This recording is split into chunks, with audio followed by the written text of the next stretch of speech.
Good afternoon, everyone. I'm Kelly Green, Minister for Emergency Management and Climate Readiness. I'm honored to be speaking to you today from the traditional territory of the Musqueam, Squamish, and Tsleil-Waututh peoples.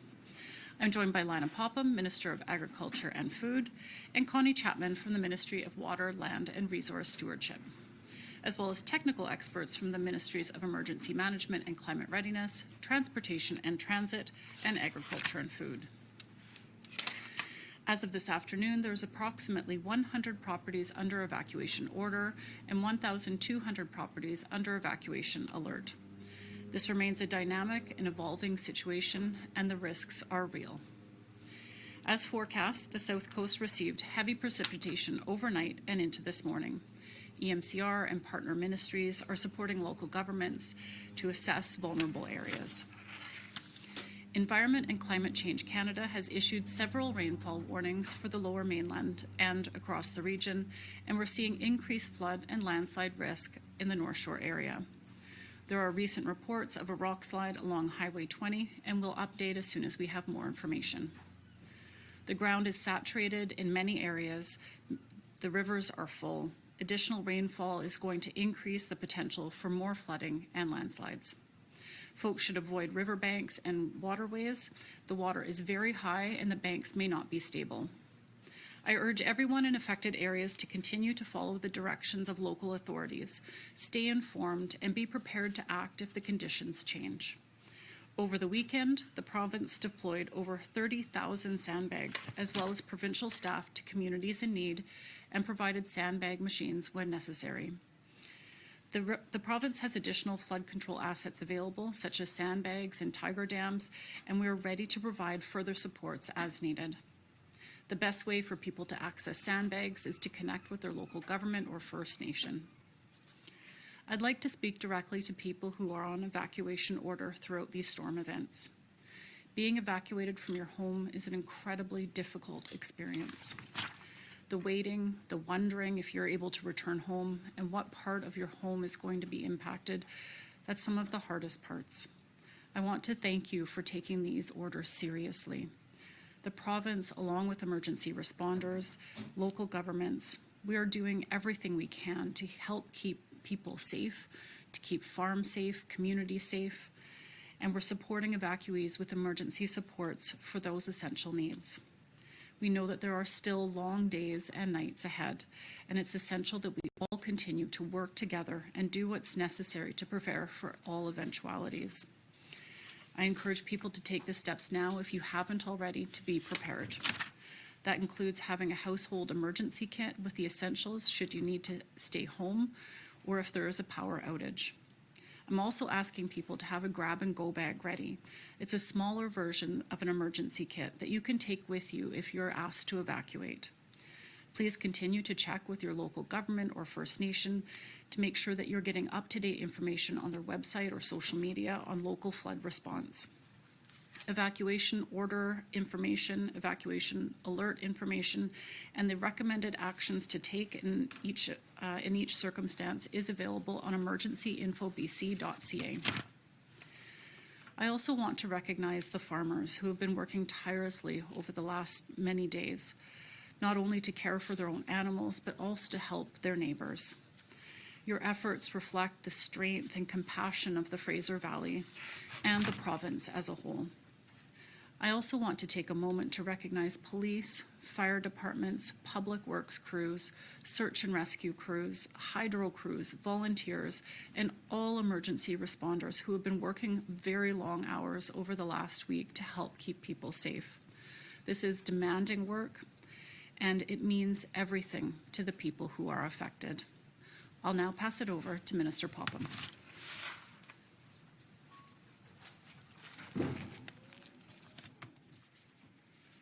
Good afternoon. Lana Popham, Minister of Agriculture and Food for the province. For this moment, there are no reports of rising water on farms, and there's been no calls to our emergency agri-service line over the last 24 hours. So that's good news. My ministry staff remain in close touch with farmers and industry associations to ensure that they are prepared and that they're receiving timely information. My ministry has been in personal contact with each poultry farm that has been flooded, and they're assisting them in navigating the responsibilities that come with that, including animal disposal. I continue to text with farmers in the Fraser Valley, and I can tell that there's obviously still a state of worry, but they seem to be confident that they're as ready as they can be, given what's happening.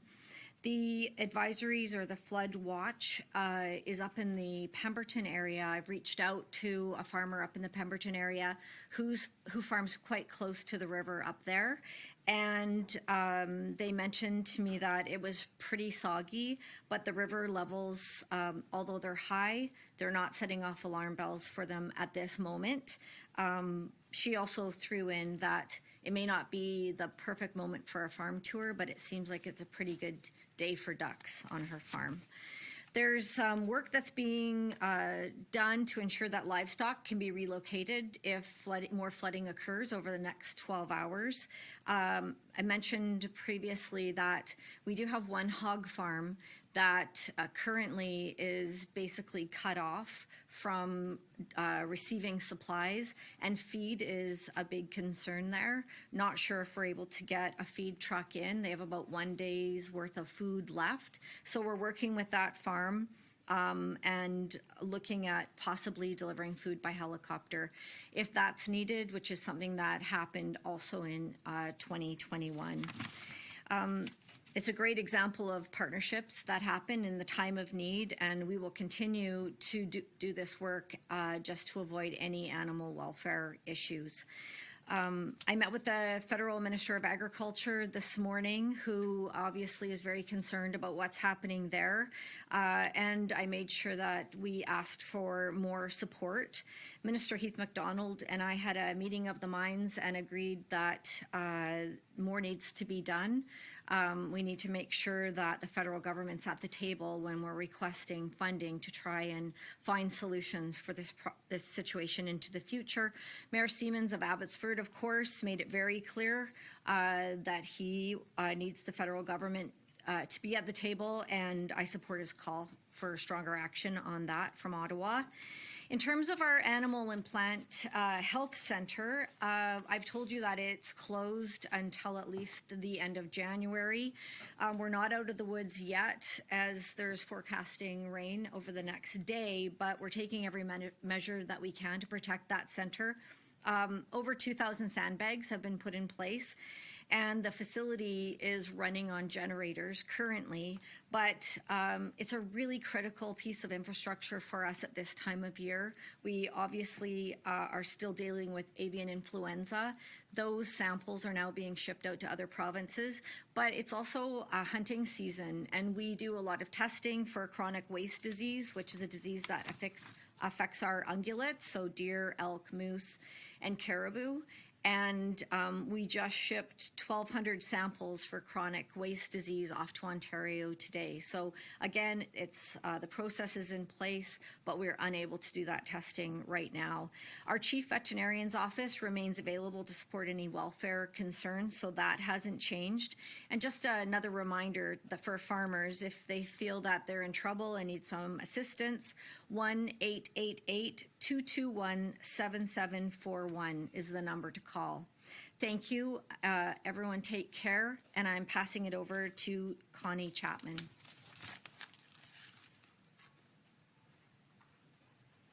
What's happening?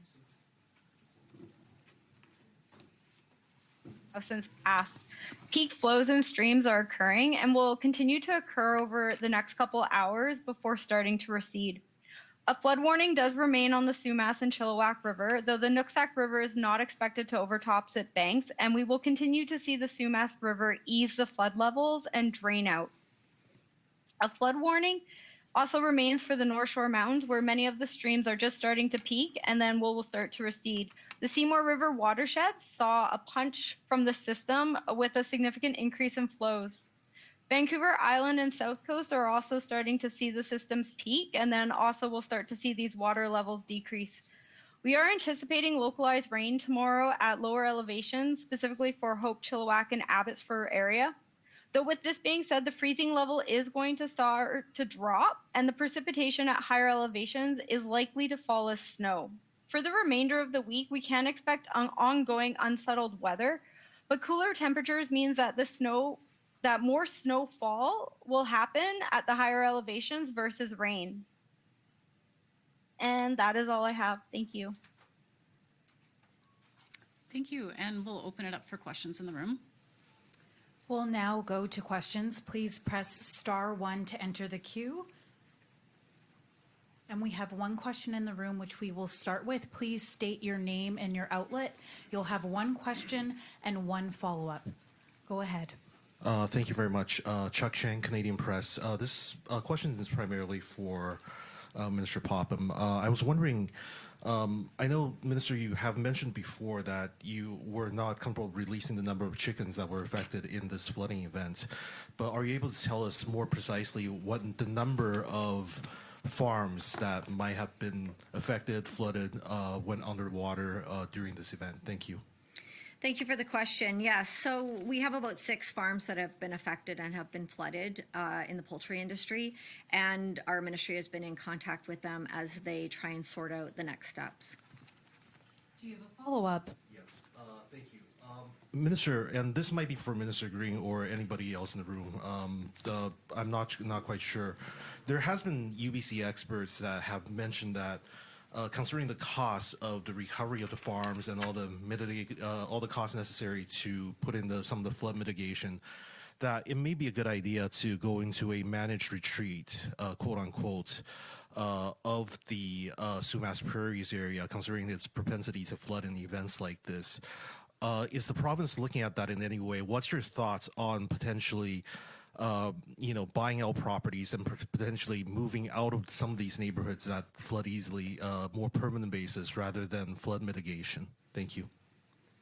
I certainly recognize how difficult these events that we've had have been on people. It's very difficult for people who have to be evacuated or even be on evacuation alert. I know that there's communities across BC who have had successive years of impacts for climate events, whether that's flooding or fire, and it definitely takes a toll on people. That said, we have work in the Sumas area at a flood table. We've got 2 local governments and 3 First Nations, as well as the province there. We're hoping to have the federal government rejoin us in this very important work. And the work that's going forward there is on how to reduce risk for the entire region, ensuring that a solution in one area isn't to the detriment of another area in that region. We are including in that assessment pumping capabilities, diking, as well as temporary water storage. That work is underway. It's very important. This area is critical to BC and Canada's economy as well as agriculture. It's a key area with transportation networks, critical infrastructure, and more. We need to make sure that we're looking after this area and reducing risk for everybody there. Okay, we will now go to the phone lines. We have Kimberly Davidson from CBC. Kimberly, go ahead. Hi, I would like to ask a question about ways, starting with Highway 3. I was wondering if there has been a scope of work, so you know all the things that need to be done there, what kind of resources are on it right now, and a timeline for reopening. I'll turn that over to Janelle. Thanks, Minister. Appreciate it. So in terms of resources, we have about 5 or 6 different crews in different locations across of Highway 3 between Hope and Manning Park. Right now, we've identified 21 discrete sites. We've managed so far to clean out 2 of those sites with the expectation that we can get through 4 more of them by about midweek. 5 sites in particular have very large crosscuts across the major highway. So we're actually having to dig out a culvert that's failed and do some replacement work. So fairly significant amount of work. We're still completing our overall assessment in terms of timeline, but expect in the next day or so to have a sense of when we expect to have that highway reopened. Kimberly, do you have a follow-up? I do. It's about the other two highways proactively closed. When are you going to make a call on reopening Highway 1 and Highway 99? Janelle? Yeah, Highway 1 and Highway 99 both reopened around lunch today, so they have been reopened. I will note that Highway 1 through the Fraser Canyon does have a travel advisory as a result of high winds through that area. So again, drivers traveling through that should expect that it may close with short notice in the event that we see changing conditions out there. But at this point, both of those highways are now reopened. Our next question is from Jay Zabinal, CBC Vancouver. Jay, go ahead. Hello, good afternoon. My question is for Minister Green. Are there any immediate financial support announcements beyond the existing disaster programs for residents, businesses, and trucking companies who have faced loss in businesses for their peak flooding this month? We're still in the middle of the event, and we're supporting local governments in being able to assess damage, whether that's through engineering capabilities, assessing with drones. So that scoping work is underway. We do have programs in the province that can support people post-disaster in the event that we're having a widespread uninsurable event. For support for folks right now, we're in the phase of response where we're supporting people through emergency support services. So that's looking after people's essential needs in the event that they're evacuated, housing, so shelter, clothing, and food, and other like toiletries and things like that. So that's the place where we're at right now, and certainly we'll be working with local governments to work through our disaster financial assistance in the future. Jay, do you have a follow-up? Yes, I do. For small businesses and farms, in 2023, the BC Ombudsperson highlighted the problem of months-long delays in receiving DFA payments. How will the government prevent that problem this time? We've made a lot of improvements to disaster financial assistance. Some of the biggest improvements have been in the fact that we've moved to a fully online capability, and so certainly people are moving through the queue more quickly, and it's easier for staff to make assessments. And having that online capability, we've gotten really good feedback from people in affected areas. We also are making improvements to who's eligible. There's a broader category now of people who are eligible for disaster financial assistance.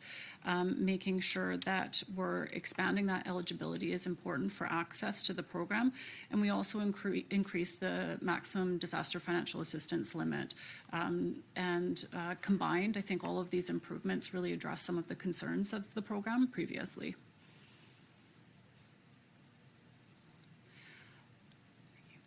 And so for folks who are interested or need to know evacuation alert and evacuation order information, that information is found on emergencyinfobc.ca.